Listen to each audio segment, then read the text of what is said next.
여러분 답답하십니까? 답답하시기도 하고 너무 혼란스럽기 때문에 염려가 되고 그러시죠.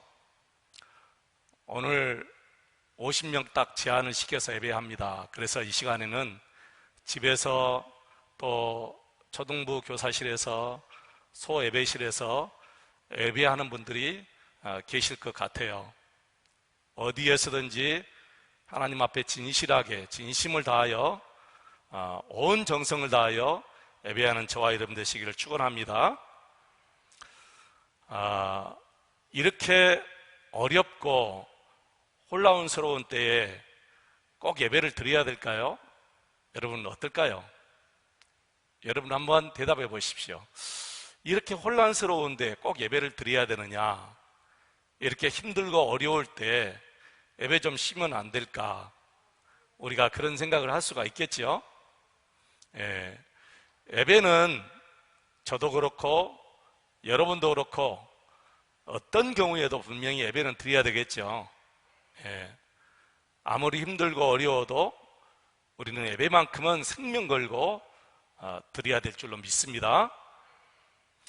그런데 한 가지 여러분이 꼭 아셔야 될 것이 있어요. 반드시 아셔야 될 게 있어요.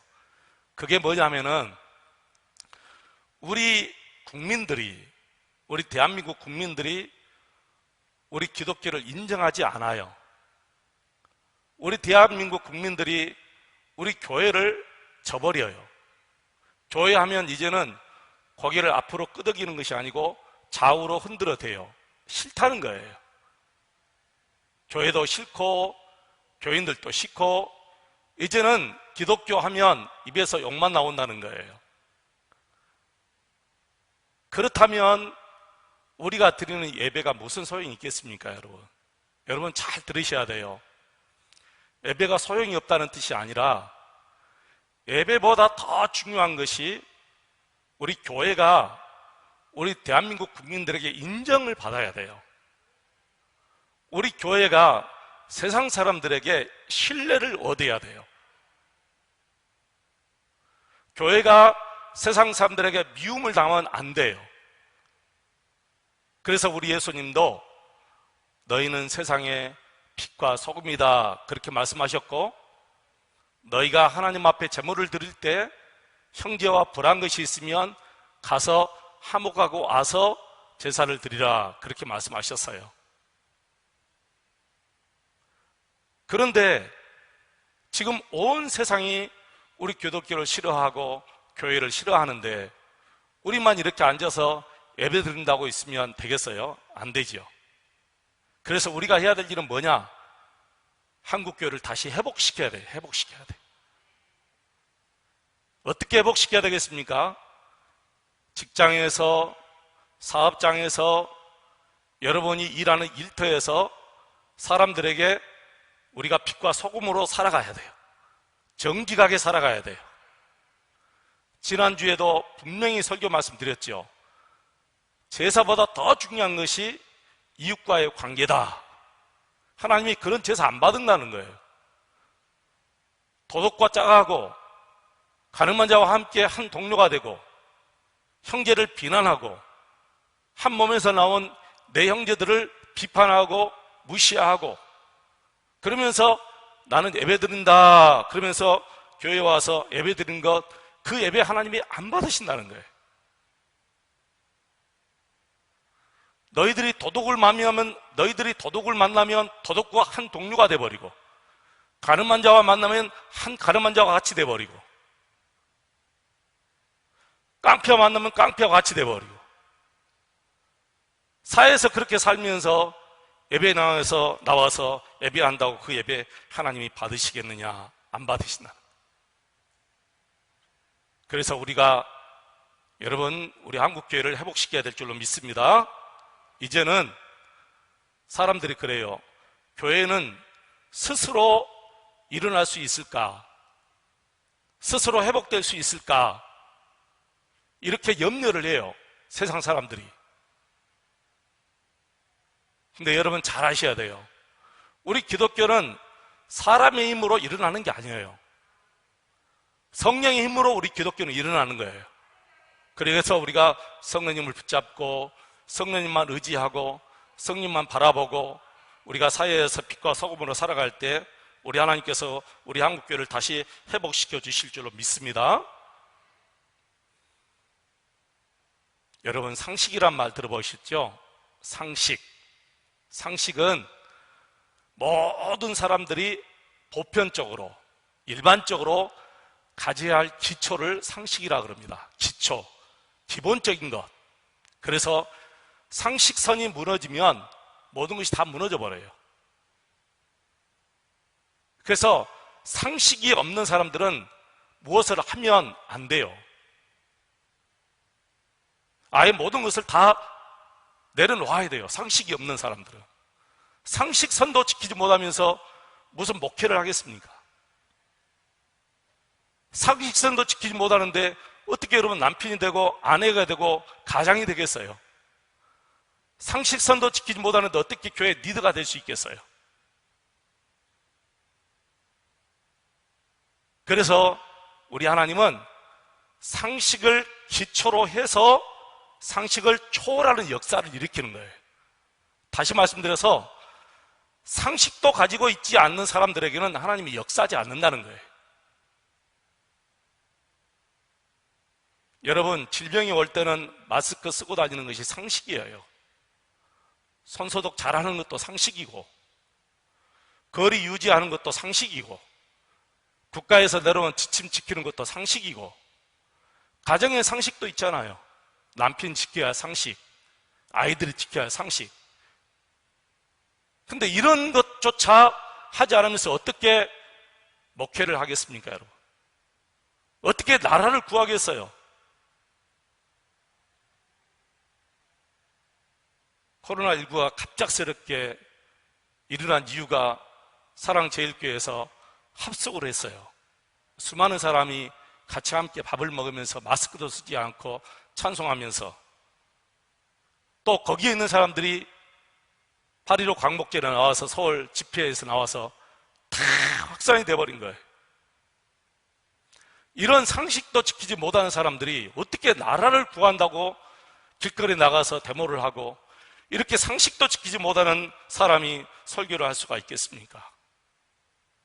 우리는 어디에서든지 상식을 잘 지켜나가면서 하나님 앞에 기도하고 일할 때 하나님이 그 상식을 초월해서 놀라운 역사를 우리 교회를 통해서, 저와 여러분을 통해서 이루실 줄로 믿습니다.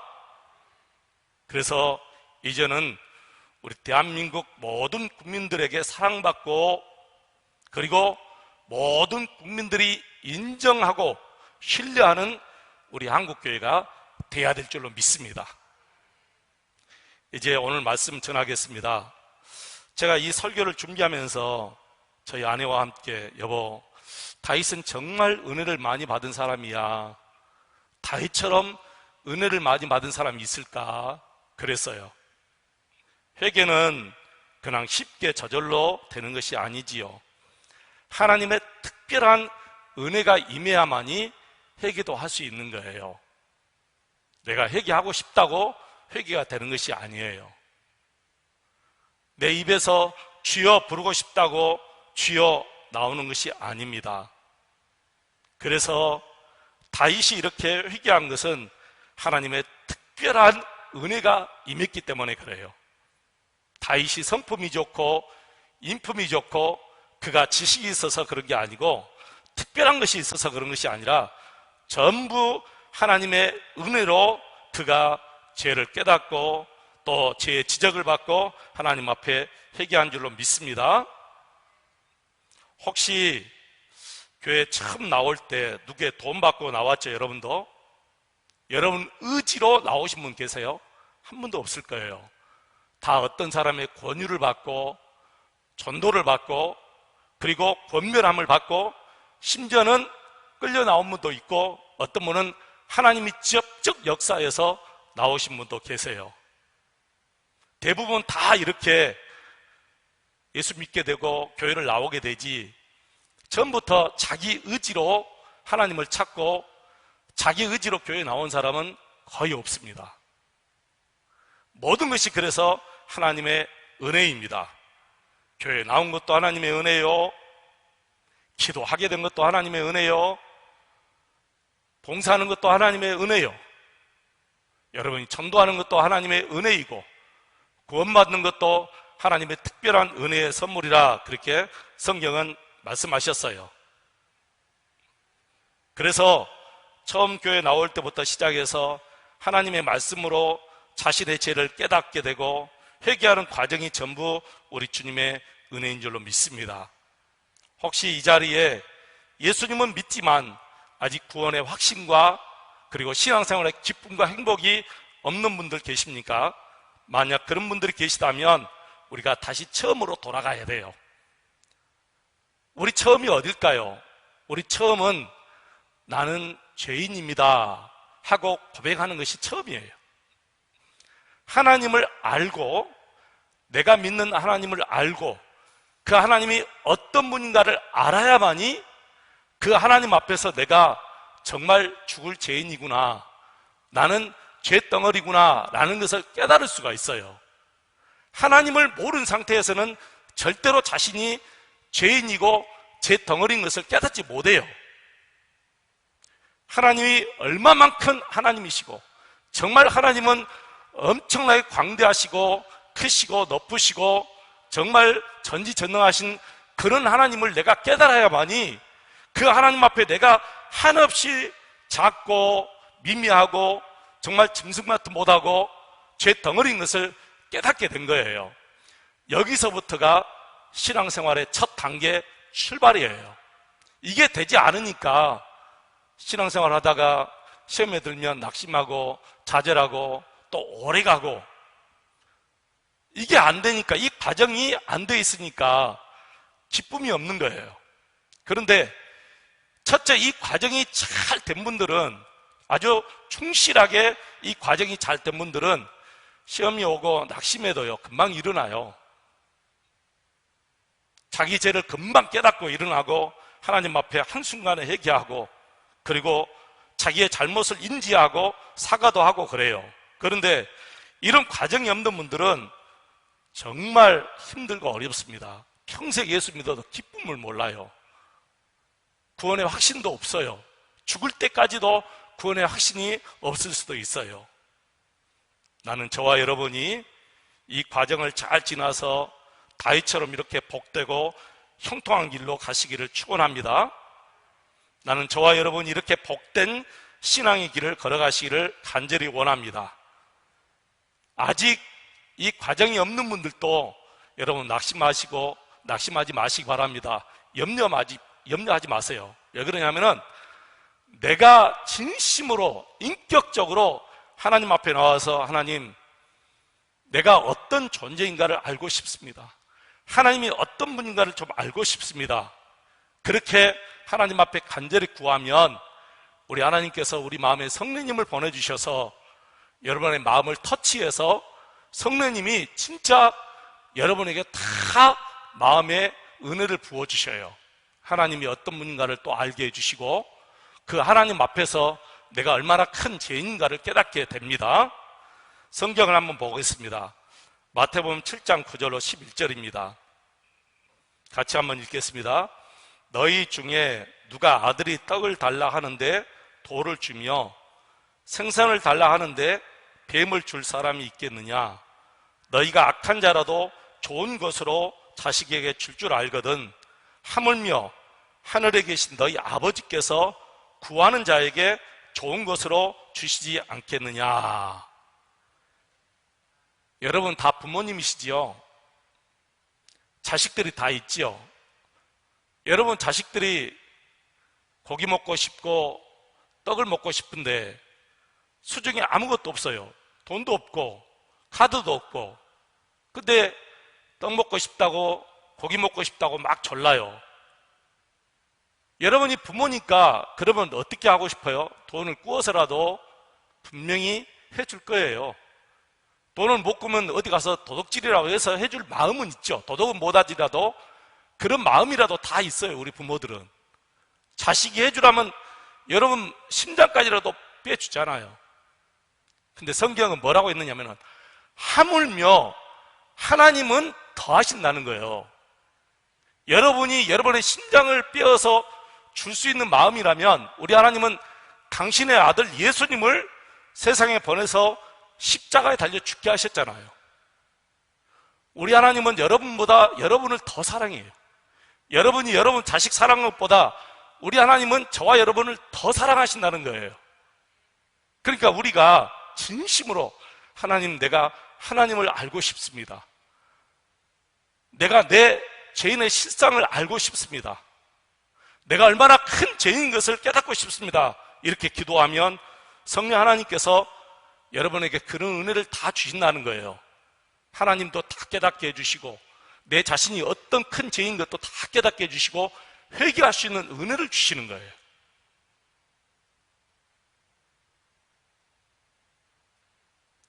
이 설교를 준비하면서 여러분에게 책을 한 권 소개하겠습니다. 이 책은 복음주의 거장 마틴 로이드 존스 목사님이 설교한 것을 원고로 해서 책으로 써낸 책입니다.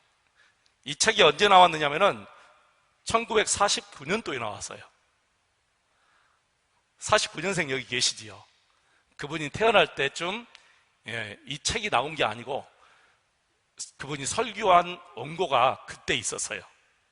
그 설교 원고를 책으로 이렇게 펴낸 건데 총 4장으로 되어 있어요. 1장, 2장, 4장까지. 근데 제가 이 책을 중심으로 4번을 설교하게 될지 3번을 설교하게 될지 모르겠지만 이 책을 중심으로 설교를 합니다. 그런데 여러분이 이 책만 읽으면은 이해를 잘 못해요. 어렵게 나왔어요. 근데 제가 이제 쉽게 풀이해가지고 그리고 성경도 찾아서 더 넣고 해서 이 말씀을 가지고 설교를 하는데 오늘 1번을 설교하고 다음 주는 2번 설교 못해요. 왜 그러냐면은 이번 주에 총회에서 지침이 내려왔는데 다음 주에는 차별금지법,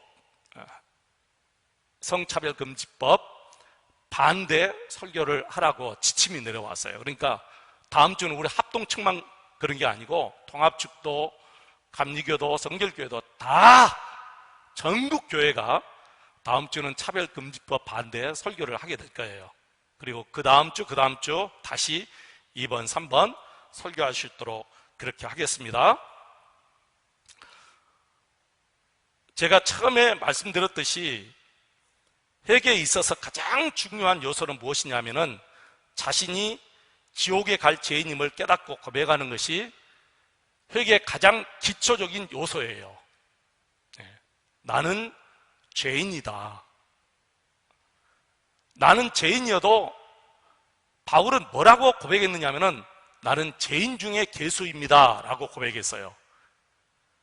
그러니까 하나님을 알면 알수록 자신이 얼마나 큰 죄인인 것을 알게 돼요. 그러면 하나님을 모르면 자신이 죄인 것조차 모르고 살아가요. 여러분도 그래요. 저도 그렇고요. 저는 예수 믿기 전에 한 번도 나는 죄인이다 생각해 본 적이 없어요. 물론 양심의 가책은 있었겠죠. 마당에 널어놓은 보리 훔쳐다가 팔아서 과자 받고 먹은 것 양심이 꺼리낌이 있죠. 왜 양심에 꺼리낌이 없겠어요? 그런데 그것 가지고 나는 죄인이야 그렇게 생각해 본 적이 없어요. 그것 가지고 나는 지옥 갈 죄인이라고 생각해 본 적이 없어요. 여러분도 마찬가지일 거예요. 그런데 하나님을 알게 되면 나는 죄인이고 나는 지옥 갈 죄인인 것을 알게 된다고 말해요. 이것이 가장 회개에 있어서 중요한 요소고 기초입니다. 그런데 많은 사람들이 자신이 얼마나 큰 죄인인 것을 모르고 살아가요. 어느 남편이 아내 몰래 바람을 피웠는데요, 아내에게 들켰어요. 아내가 얼마나 실망이 크겠어요. 너무 실망이 커서 한 번도 큰 소리 쳐보지 않는 아내가 남편에게 언성을 넣기면서 당신이 어떻게 나에게 그럴 수 있어? 그러니까 남편이 너무나 태연하게 세상 남자들이 다 한번 실수하는 거지 뭐 그렇게 얘기했어요. 여러분 그렇게 얘기할 수 있을까요? 이 정도로 세상 남자들이 죄를 죄로 생각하지 않고 살아가는 시대다 그 말이에요. 그런데 그렇게 말하는 남편이 그리스도인이었어요. 더 실망이 크죠, 여러분. 안 믿는 불신자야. 안 믿는 불신자도 그렇게 말하면 우리는 충격받아요. 세상 사람들은 충격받지 않아도 우리 그리스도인들은 안 믿는 불신자가 그렇게 말해도 충격받는데 하물며 그리스도인 남편이 아내 앞에서 세상 남자들이 다 실수 한 번쯤 하지 그렇게 말했다는 거예요. 얼마나 큰 고통이고 얼마나 큰 실족이 오겠습니까? 그 정도로 죄를 죄로 여기지 않고 살아간다는 거예요. 저와 여러분은 시편 51편 말씀은 여러 번 보았을 것입니다. 누구나 한 번쯤 이렇게 고백해 보았을 것 같아요. 저도 이 51편 말씀을 가지고 내 말씀이고 내 고백이구나 라고 고백해 본 적이 있어요. 이렇게 유명한 말씀인데 여러분 이 말씀이 어떻게 어느 배경에 의해서 써진 줄 아십니까? 제가 간단하게 말씀드릴게요. 다윗이 왕이라는 신분을 이용해서 밧세바라는 여인을 강제로 데려와서 간음을 합니다. 그게 하나님 앞에서 얼마나 큰 죄입니까? 근데 그때 밧세바가 아이를 갖게 돼요. 마침 이 밧세바의 남편 우리아는 전쟁터에 있어요. 다윗이 꼼짝없이 자신의 죄가 사람들 앞에 드러나게 되어 있어요. 그러니까 다윗이 계획을 짜요. 이 죄를 숨기려고. 전쟁에 있는 밧세바의 남편 우리아를 데려와요. 데려와서 수고했다 하면서 상을 차려주고 오늘 밤 너희 집에 가서 쉬고 전쟁터에 또 나가서 싸움을 하는 거예요. 그러니까 우리아가 얼마나 충성스러운 신하인지 폐하 저는 집에 돌아갈 수 없습니다.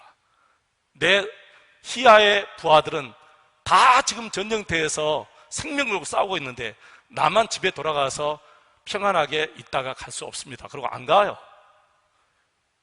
다윗이 얼마나 당황했을 것 같아요. 그죠? 얼마나 당황했을 것 같습니다. 자신의 계획이 무산되잖아요. 자신은 그 죄를 덮어야 되는데 이러면 덮어질 수가 없으니까 다음날 또 불러다가 우리아를 또 불러다가 술을 먹이고 집에 돌아와 있는데 돌아가지 않고 또 왕궁에서 잠자고 전쟁터에 나가버렸어요.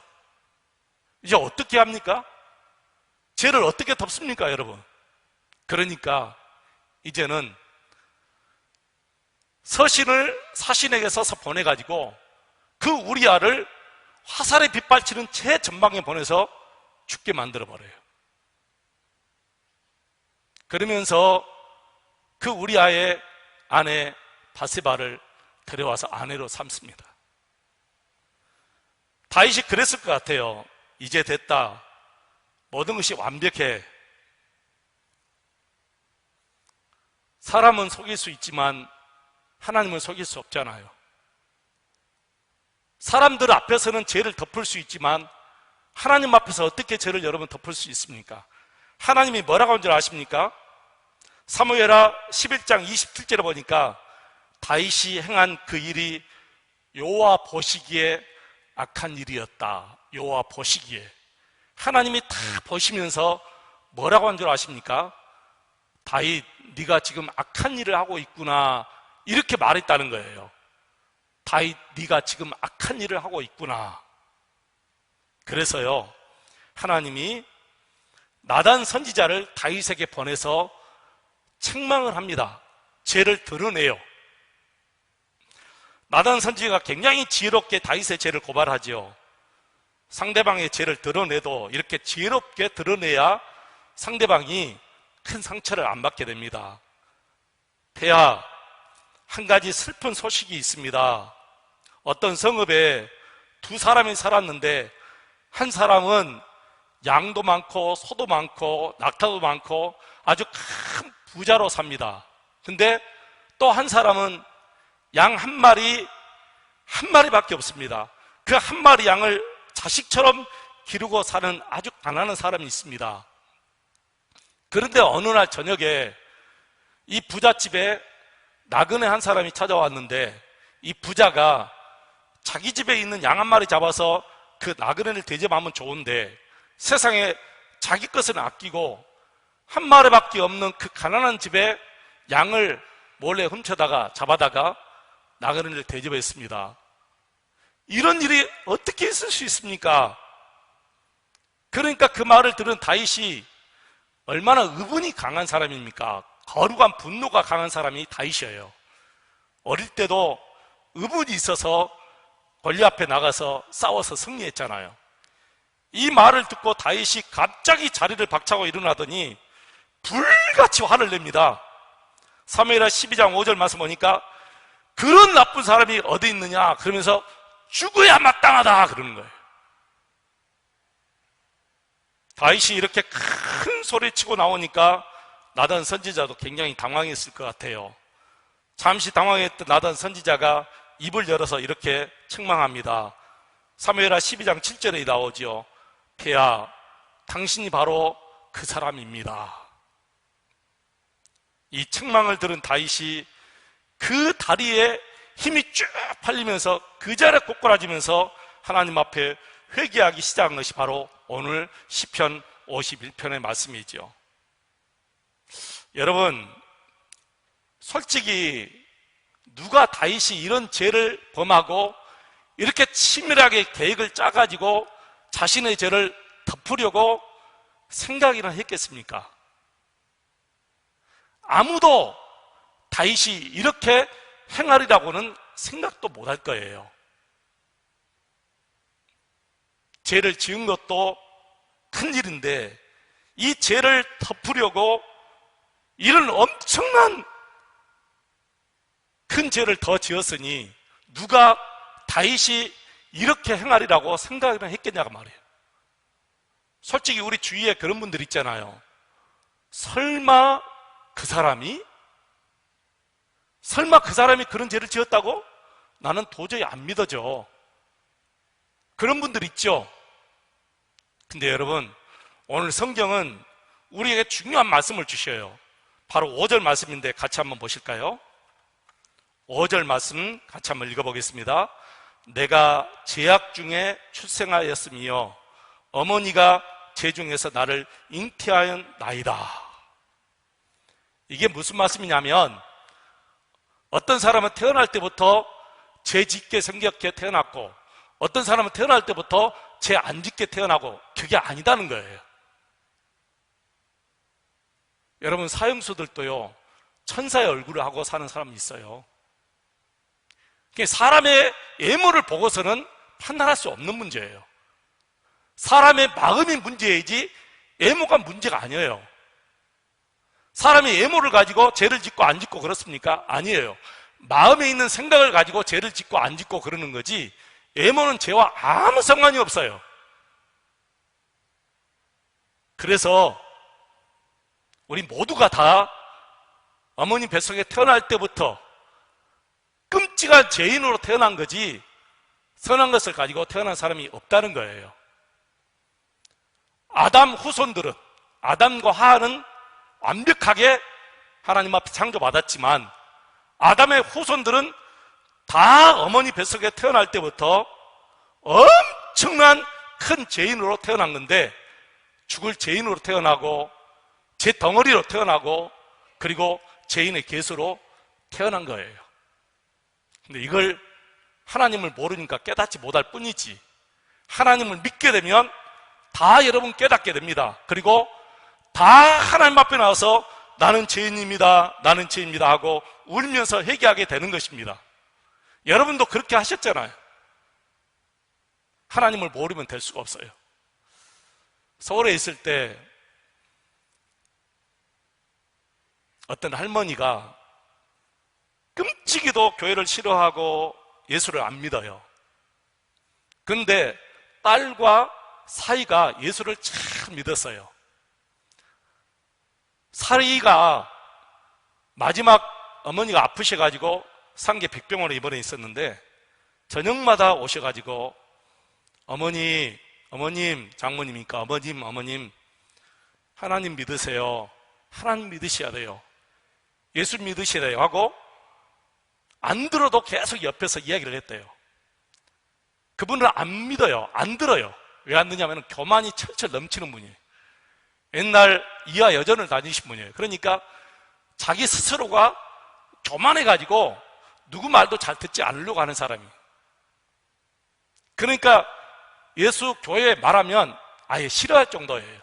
근데 사이가 얼마나 예수를 잘 믿은지 병상에 있는 어머니에게 매일 저녁에 찾아와서 예수님을 가르치고 하나님을 가르치고 그리고 복음을 증거해요. 안 들어도 다 듣고 있잖아요. 그렇게 책을 가지고 와서 읽어주고 또 성경을 가지고 읽어주고 나 안 들어야 그래도 계속해서 읽어주는 거예요. 안 들어야 그래도 다 듣고 있는 거예요. 길은 열려 있으니까. 근데 저에게 그래요. 목사님 자주 어머님 찾아가서 복음 증거해 주세요. 그래서 저도 몇 번 찾아가서 복음 증거했어요. 근데 제 말을 안 믿어요. 근데 어느 날 사이가 갑작스럽게 전화 왔어요. 다급한 목소리예요. 그래서 저는 어머님이 돌아가신 줄 알았더니 목사님 어머님이 예수 믿고 세례 받는데요 그러는 거예요.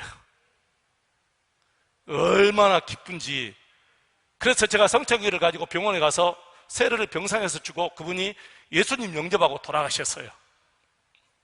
놀라운 하나님의 역사지요, 여러분. 사랑하는 성도 여러분, 하나님을 알게 되면 자기 자신이 얼마나 큰 죄인인 것을 깨닫게 되고 하나님 앞에서 자기의 죄를 다 고백하게 됩니다. 여러분도 여러분 자신이 얼마나 큰 죄인가를 알잖아요. 저는 저 자신이 제 덩어리인 것을 알게 돼요. 나는 정말 죽을 죄인인 것을 알게 되고 나는 지옥 갈 수밖에 없는 죄인인 것을 저는 깨닫게 되었어요.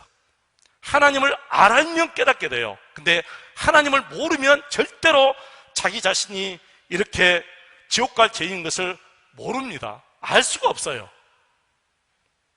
자, 그런데요, 이렇게 회개한 사람들은 몇 가지 특징이 있어요. 첫째는 자기 자신이 이렇게 큰 죄인이기 때문에 다른 사람, 죄인을 보면 불쌍한 마음이 들어요. 그리고 사람들의 죄가 드러나도 덮어주려고 하지 그 죄를 드러내려고 하지를 않아요. 이게 진심으로 회개한 사람들의 증거예요. 진심으로 회개하지 않는 사람들은 사람들의 죄를 드러내가지고 수치를 주고 망신을 줘요. 회개하지 않는 증거예요. 그런 사람들은 회개했다고 생각할 수 없어요. 어떻게 자기가 회개해놓고 다른 사람의 죄를 들춰낼 수가 있습니까? 어떻게 자기가 이렇게 회개해놓고 다른 사람의 죄를 들춰내서 그렇게 수치를 주고 망신을 줄 수가 있겠습니까, 여러분? 설령 다른 사람이 그 사람의 죄를 이야기해도 아니야, 그건 우리가 잘못 생각할 수 있어. 그리고 덮어줘요. 이것이 회개한 사람들의 뚜렷한 증거예요. 또 한 가지가 있어요. 그것은 바로 회개한 사람들은요, 그 다음 회개가 쉬워요. 그래서 하나님 앞에 더 가까이 가고 더 가까이 가요. 이게 놀라운 은혜예요. 하나님 앞에 회개한 사람들은요, 하나님께 매를 맞으면 하나님께 더 가까이 달라붙지 하나님을 멀리하지 않습니다. 참 신기하죠, 여러분. 어떻게 하나님 앞에 매를 맞으면서 다 하나님 앞에 가까이 갈 수 있습니까? 그것은 자기가 처음 하나님 앞에 회개해 보았기 때문에 다 하나님 앞에 가까이 가요. 다윗이 그랬어요. 다윗은 이런 엄청난 회개를 한번 해보았기 때문에 하나님 앞에 어떤 잘못이 있으면 바로 곧장 가서 하나님 앞에 회개하고 용서받고 회개하고 용서받고 그래요. 여러분 1절 2절 같이 한번 읽어보시겠습니다. 오늘 본문 1절, 2절 같이 한번 또다시 읽어보겠습니다. 시작. 하나님이여 주의 인자를 따라 내게 은혜를 베푸시며 주의 많은 긍휼을 따라 내 지약을 지워주소서. 나의 지약을 맑게 씻으시며 나의 죄를 깨끗이 제하소서. 여러분, 이런 엄청난 죄를 범하고 심지어는 바세바의 남편 우리아를 화살에 빗발치는 최전방에 멀어서 죽게 한 그 다윗이 무슨 염치로 하나님 내 죄를 좀 용서해 주십시오 이렇게 기도할 수 있겠어요? 기도 못하지요. 어떤 양심이 있는데 이런 기도하겠습니까, 여러분? 그런데 다윗은 하나님을 알았기 때문에, 자기 자신이 엄청난 죄인 것을 깨닫기 때문에, 하나님의 은혜 아니면 살아갈 수 없기 때문에 하나님 앞에 더 달라붙어서 이렇게 하나님 앞에 매달려 사는 거예요. 저와 여러분이 이 길을 가야 됩니다. 자식들이 이런 죄를 범하고 부모님께 돌아와도 부모님은 그래도 용서하지요. 하물며 우리 하나님은 수천 번은 같은 죄를 수천 번 지어도 하나님은 한 번도 눈살 찌푸리지 아니하시고 우리를 변함없이 받아주십니다. 그게 바로 하나님이셔요. 부모들은 설령 그렇게 못할 수 있어요. 부모들은 자식에게 실망할 수 있어요. 그런데 우리 하나님은 수천 번 우리가 똑같은 잘못을 저지르고 왔어도 실망하지 않고 눈살 한번 찌푸리지 않고 저와 여러분을 받아주십니다. 품어주십니다. 이것이 놀라운 하나님의 은혜입니다. 그러니까 우리가 더욱 하나님 앞에 가까이 가야 됩니다. 한 가지 여러분이 부탁드리고 싶은 것은, 그러니까 마음대로 죄지어서 된다 그런 뜻은 아닙니다. 이런 하나님의 큰 은혜를 아신 분들은 더 죄를 안 짓고 하나님 앞에 나가게 될 줄로 믿습니다. 사랑하는 성도 여러분, 우리는 태어날 때부터 죄 덩어리로 태어난 사람입니다. 그 줄 아시고 여러분이 실망하지 마시고 죄를 지으면 하나님 앞에 더 가까이 가서 회개하고 하나님의 회개의 은총을 받고 이제는 하나님 앞에 정말 진실하게 순결하게 더욱 깨끗하게 살아가는 저와 여러분 되시기를 주의 이름으로 축원을 드립니다.